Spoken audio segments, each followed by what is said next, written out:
Malkajgiri MP Etela Rajender ఇంటికి Huzurabad BJP నాయకులు కార్యకర్తలు భారీగా చేరుకున్నారు.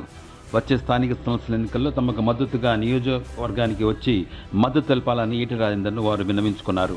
గత 25 ఏళ్లుగా ఈటెల వెంట ఉన్నామని, సర్పంచ్, ఎంపీటీసీ ఎన్నికల్లో తమకు సీట్లు కేటాయించాలని కోరారు. జిల్లాలో ఎంపీ కేంద్ర మంత్రి బండి సంజయ్ ఆధిపత్యంతో తమకు నష్టం జరుగుతుందని, ఈటెల రాజేందర్ వర్గాన్ని దూరం చేస్తున్నారని వారు తీవ్ర ఆగ్రహవేశాలు వ్యక్తం చేశారు.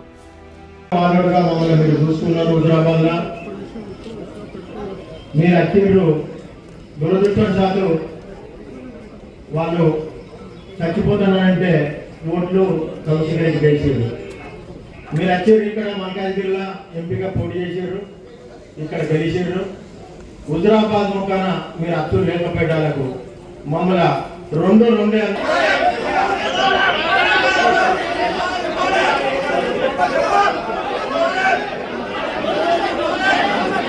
స్థాయికి దిగగారు. ఇది బాధాకరం. ఎందుకంటే మన స్థాయి కనుక మనకి ఎమ్మెల్యేగా గెలిస్తే ఈ స్థాయి రాకపోవు. మన సార్ ఎమ్మెల్యేలు ఉంటే ఎవరో మన నియోజకవర్గానికి వచ్చి గల్లా బట్టి అడుగుతాం. కాబట్టి మన దురదృష్టం, మనం చేసిన తప్పేదో ఒకటి మన సార్ను మనం ఒడగొట్టుకోవడం. ఇది చాలా బాధాకరం. ఎందుకంటే అందరి తప్పు ఉన్నది. ఒక్కరిని నాది నీదే అని కాదు. సార్ ఎట్లయినా సార్ గెలుస్తలే అని ఒక నిర్లక్ష్యం వహించడం. అందుకు ఫస్ట్ మనందరం సార్ క్షమించాలని కోరుకుంటున్నా. ఎందుకంటే మీకు భగవంతుడు కన్నా ఎక్కువ సహాయం పేదవారికి చేసిండు. ఇవాళ ప్రతి ఒక్క హుజురాబాద్ నియోజకవర్గంలో నీ సహాయం మొదటి కుటుంబం లేదు. మినిమం 90% లేదు.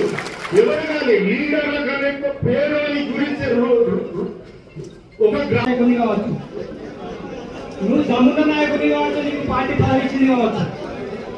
కానీ నేను అదే జెండా కింద పనిచేస్తాను. నాకు ఆయనకు వేరే వ్యతిరేకత లేదని ఒక్క మాట చెప్తే మేము అందరం ఇక్కడ రావాల్సిన పనే లేదు.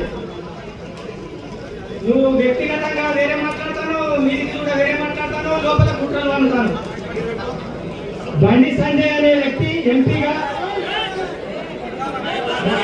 కేంద్ర సహాయ మంత్రిగా పనిచేస్తూ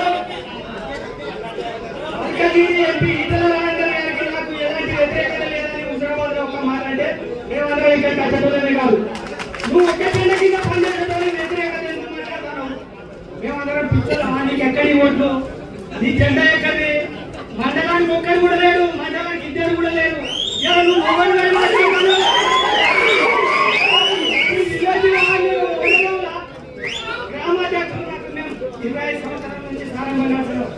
గ్రామాధ్యక్షులు కూడా ఎంతనే స్థాయి అంటే మేము ఇంకా ఏం సారం ఏం పని చేసినట్టు ఒక్కటే ఆలోచించాలి మనందరం. రేపు పొద్దున సార్ మీరు పగ్గాలు వేరే పోతున్నాయి, మేము మాత్రమే మమ్మల్ని బంధించే విధంగా, మమ్మల్ని బంధించి పగ్గాలు వేరే వాళ్ళకి ఇప్పించే విధంగా ఇక్కడ రాజకీయం నడుస్తుంది. దాన్ని మీరు గమనించి సరైన రీతిలో మీ చేతికి వస్తే మేము లేకపోతే మాత్రం మా దారిని